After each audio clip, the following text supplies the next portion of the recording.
Our hearts beat to the city streets. We began to feel the fire.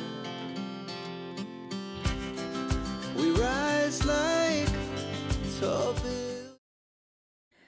সুপ্রভাত বন্ধুরা, কেমন আছো তোমরা সবাই? আশা করছি যে যেখান থেকে ভিডিওটি দেখছো তোমরা সবাই অনেক সুস্থ আছো, ভালো আছো। আমার চ্যানেল আইশালো ব্লগসের আরও একটি নতুন ব্লগে তোমাদের অনেক অনেক স্বাগত জানাই। আর বন্ধুরা, আজকের ব্লগটা আমি একদম রান্নাঘর থেকে শুরু করলাম, তো ভিডিওটি শেষ পর্যন্ত দেখতে থাকো, আশা করছি ভালো লাগবে। তো আজকে রান্নাবান্নায় রয়েছে দেখো, পাঁপড় ভাজা, শাক, আলু সিদ্ধ দিয়েছি, আর মুসুরি ডাল, ওইদিকে ডিম ভাজা। আর ওইদিকে ফ্রিজে রয়েছে মাছের তরকারি আর চাটনি, তো সেগুলো আমি যেহেতু খাবো না আর নিইনি। আর এই তো আমার সকালবেলার ব্রেকফাস্ট রেডি। তো তারপর খাওয়া দাওয়া করে নিয়েছিলাম। আর সকাল থেকেই আজকে বৃষ্টি হচ্ছে।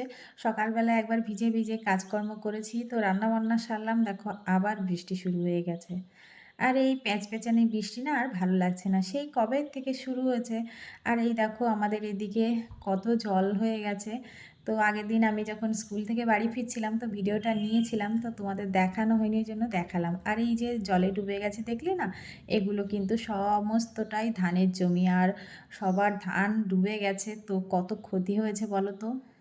তো কী আর করা যাবে, প্রকৃতির উপর তো আর কারোর হাত নেই, প্রকৃতি যা চাইবে তাই হবে। এখানে মানুষের করার কিচ্ছু নেই, শুধু দূর থেকে দেখা ছাড়া আর কী বা করা যাবে বলো। তো আজকে দেখো এখনও কিন্তু বৃষ্টি হচ্ছে বাইরে, আর ওয়েদারটা বেশ ঠান্ডা ঠান্ডা। আর আজকে আমি এই ঘরটা পুরো ডিপ ক্লিন করব, তো একদিনে সব ঘর ডিপ ক্লিন করা তো সম্ভব না, তো আজকে শুধু এই ছেলের ঘরটাই পরিষ্কার পরিচ্ছন্ন করব। আর দেয়ালে প্রচুর ধুলোর পরত পড়ে গেছে দেখো, এই কদিন হলো ছেলের পরীক্ষা নিয়ে এমন ব্যস্ত ছিলাম না, তো এই কাজগুলো আর করাই হয়নি।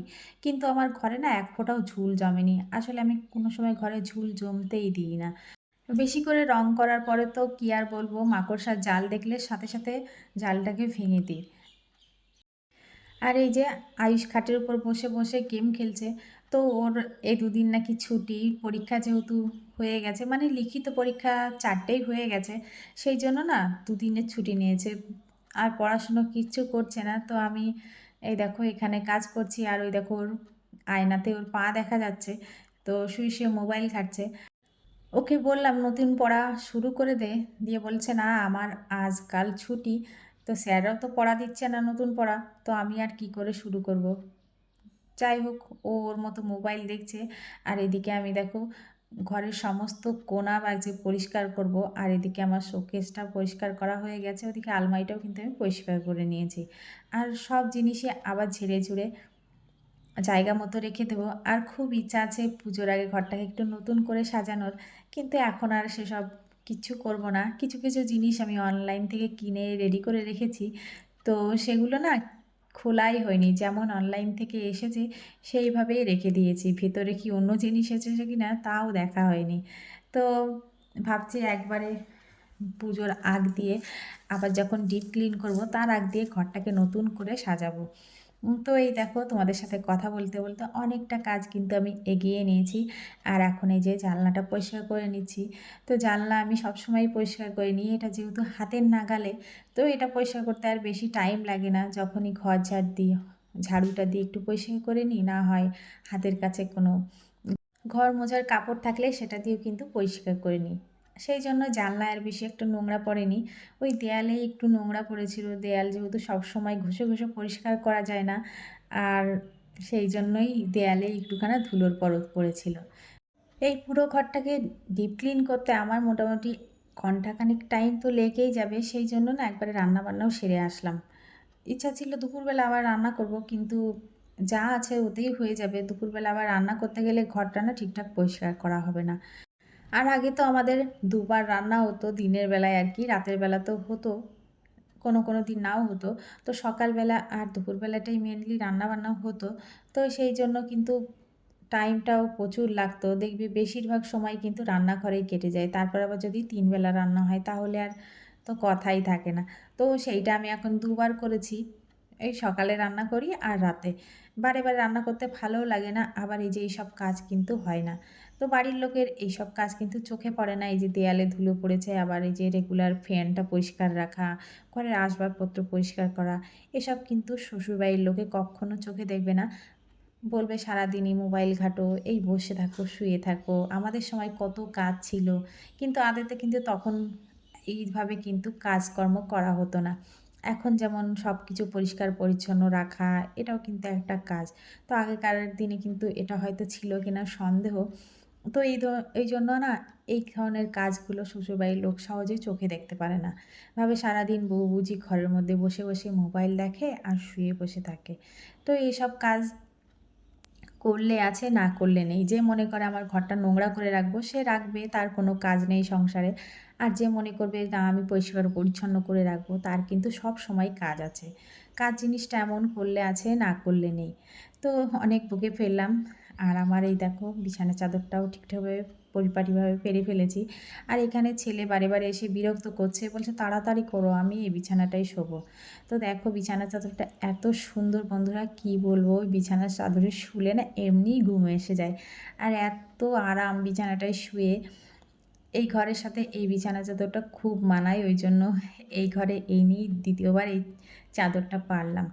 আর আজকে যেহেতু ঘরটা উপর নিচে সব জায়গায় পরিষ্কার করছি, তো খাটের তলা, আসবাবপত্রের তলাগুলো পরিষ্কার করছি। কিন্তু দেখো খাটের তলায় কিন্তু তেমন কোনো নোংরা নেই। আসলে যখনই ঝাড় দিই, খুঁটিয়ে, খুঁটিয়ে ঝাড় দিই, আবার সপ্তাহে ১ দিন খাটের তলাও পরিষ্কার করার চেষ্টা করি। ওই জন্য দেখো খাটের তলায় কিন্তু তেমন কোনো নোংরা নেই। এই যেটুকু নোংরা দেখছো এটা হচ্ছে ফ্যান থেকে পড়েছে। মিথ্যা কথা বলব না, ফ্যানটায় ভালোই নোংরা জমেছিল। আর এই দেখো বন্ধুরা ন্যাপথলিন। তো এই ন্যাপথলিনটা বেশ কয়েকদিন আগে আমি খাটের তলায় দিয়েছিলাম, তোমাদেরকে দেখিয়েছি। তো খাটের তলায় ন্যাপথলিন দেওয়ার ফলে কিন্তু টিকটিকির উপদ্রব অনেকটাই কমেছে। আর আরশোলাও নেই। আমাদের উপরের ঘরে আরশোলা নেই বললেই চলে। যা বা দু একটা আসে, তাও এই যে ন্যাপথলিন দেয়া থাকে। আবার পরিষ্কার পরিচ্ছন্ন করার কারণে কিন্তু উপরে আরশোলাও নেই। তো আমার ঘরটা পরিষ্কার হয়ে গেছে দেখো, সুন্দর করে একদম ডিপ ক্লিন করে নিলাম। আর এখন ঘরটা ভালো করে মুছে নেব।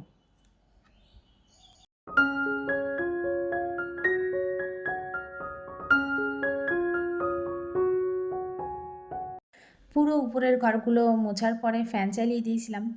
তো ঘরগুলো শুকিয়ে গেছে। এখন পাপোশগুলো যার, যার জায়গায় রেখে দিলাম।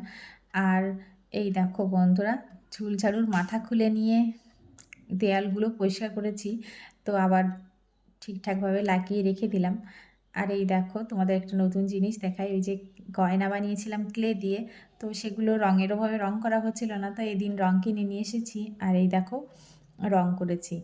তো বেশিরভাগটাই আমার ছেলে করেছে। ওর রং বিষয়ে প্রচণ্ড আইডিয়া। আর আমি বললাম যে, "আগে নতুন শাড়ি কিনি তারপর করিস।" তো ও ইচ্ছামতো দেখো রং করে দিয়েছে। এই দেখো একটা সেট বানিয়েছি। এখানে এখনো কানের গুঁজি লাগাতে হবে। তারপরে মালার সাথে লকেটটা সেট করতে হবে। তো এখনও অনেক কাজ আছে। তোমাদের কমপ্লিট হয়ে গেলে পরে অবশ্যই দেখাবো। তো এই সমস্ত জিনিসগুলো গতকাল রাতে টেবিলের উপর ছিল। তো টেবিলটা এখন পরিষ্কার করে নিচ্ছি। আর এই দেখো বন্ধুরা, স্নেক প্ল্যান্ট আগের দিন কিনেছিলাম, বললাম না ২ টো গাছ কিনেছিলাম। এই তো একটা স্নেক প্ল্যান্ট আর একটা এই যে রঙ্গন গাছ, যেটা নিচে রেখে দিয়েছি। তো কাজকর্ম কমপ্লিট হয়ে গেছিলো। আর এই দেখো এটা হচ্ছে সন্ধ্যাবেলার ভিডিও। তো আজকে লুচি করব। ছেলে অনেক দিন থেকেই বায়না জুড়েছে লুচি খাবে, লুচি খাবে। তো আমি ইচ্ছা করে লুচি বানাই না। আসলে ময়দা তো স্বাস্থ্যের পক্ষে খুব একটা ভালো না। আবার ওই যে তেল, এটাও তো স্বাস্থ্যের পক্ষে খুবই ক্ষতিকারক। তো বায়না করছে যেহেতু বানিয়ে দিতেই হবে। তো অনেক দিন পরে কিন্তু আজকে লুচি করছি। আমি তেলের জিনিস খুব একটা পছন্দ করি না বললেই চলে। সেই জন্য না করা হয় না। এই সমস্ত জিনিস খেতে তো ভালো লাগে কিন্তু স্বাস্থ্যের পক্ষে খুবই খারাপ। সেই জন্য না বাড়িতে করি না। ওরা দোকান থেকে কিনে খায়, এই যে ডালপুরি খাবে, আবার এগরোল খাবে। তো বাইরের জিনিস তো খাবেই। বাড়িতে যদি একটু কন্ট্রোল করা যায় না, তাহলে কিন্তু অনেক রকম সমস্যা থেকে নিজেকে বাঁচানো যায়। আর দেখবে মুখ এমন একটা জিনিস, সমস্ত অসুখের উৎস হচ্ছে মুখ। মুখে যদি লাগাম দেয়া যায় তাহলে অনেক অসুখ থেকে কিন্তু বাঁচা যায়। তো এখানে দেখো আমি বানাবো হচ্ছে মিশ্রি দিয়ে সুজি। তো সুজিটা ঘিয়ে ভেজে নিচ্ছি। আর সুজি বানাতে মোটামুটি সবাই পারে, দেখানোর কিছু নয়। তাও আমি একটু বলে দিচ্ছি আমি যেভাবে বানাই। সুজিগুলো প্রথমে ভেজে নিচ্ছি ঘি দিয়ে। তো একটু লাল, লাল করেই ভাজবো। আর সুজি বানানোর জন্য আমি ১ লিটার দুধ নিয়েছি। তাও এই দেখো গুঁড়ো দুধ দিলে অনেকটা টেস্ট বেশি হয়, সেইজন্য ১ প্যাকেট গুঁড়ো দুধও নিয়ে এসেছি। আর সুজিটা আমি ভেজে ঠান্ডা করে নিয়েছিলাম। এখন দুধটা একটু ফুটে আসলে আস্তে, আস্তে করে দিয়ে দিচ্ছি। এতে না সুজি চাপ বাঁধে না। অনেক সময় দেখবে গরম দুধে গরম সুজি দিলে দলা পাকিয়ে যায়। তো আমি এইভাবে সুজি রান্না করি, এতে কিন্তু একটুও দলা পাকিয়ে যায় না। আর এই দেখো মিষ্টিগুলো গুঁড়ো করে নিয়েছিলাম, এখন মিষ্টিগুলো দিয়ে দিচ্ছি। তো মিষ্টিগুলো ভালো করে ঘেঁটে, ঘেঁটে গলিয়ে দেব। আর সুজি রান্না করতে খুব একটা টাইমও লাগে না। তো ওইজন্য একটু নাড়াচাড়া করে দিলাম। আর এখন এই যে আগের থেকে গুলে রাখা দুধটা দিয়ে দিচ্ছি। তো এইভাবে সুজি রান্না করলে কিন্তু খেতে ভালো লাগে। আর এই দেখো আমি সমস্ত সুজি বাটিতে, বাটিতে নামিয়ে নিয়েছি। আর যার যেমন প্রয়োজন সে সেমন নিয়ে নেবে। এখন সুজিগুলো একটা কাঁসার থালা দিয়ে ঢাকা দিয়ে দিলাম। আর এখন লুচি ভেজে নিচ্ছি। তো এই দেখো সন্ধ্যাবেলার আমাদের খাবার-দাবার তরকারি রয়েছে। তো যে খাবে, খাবে, না খাবে, না খাবে। রাতে লুচি করব জন্যেই সকালবেলায় দেখলে মুসুর ডাল রান্না করেছি, মাছ রান্না করলাম না। তো এই দেখো এখন আমার লুচিগুলো ভেজে নিচ্ছি। তো লুচিগুলো কিন্তু খুব সুন্দর হয়েছিল। একদম সব কটা লুচি প্রায় ফুলেছিল।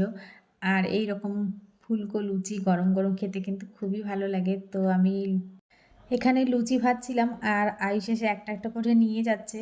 তো আমার দেখো বন্ধুরা লুচি ভাজা কমপ্লিট হয়ে গেছে। এদিকে আবারও বৃষ্টি শুরু হয়ে গেছে, তো ঠান্ডা ঠান্ডা ওয়েদার, এদিকে লুচি বেগুন ভাজা, তো সব মিলিয়ে একদম জমে ক্ষীর। তো আজকের ভিডিওটা কেমন লাগলো বন্ধুরা অবশ্যই কমেন্ট করে জানিও। যদি ভালো লেগে থাকে তাহলে একটা কমেন্ট করে দিও, লাইক করো আর আমার চ্যানেলটি সাবস্ক্রাইব করতে ভুলো না। দেখা হবে আরও একটি নতুন ব্লগে, ততক্ষণ সবাই সুস্থ থেকো, ভালো থেকো, টাটা।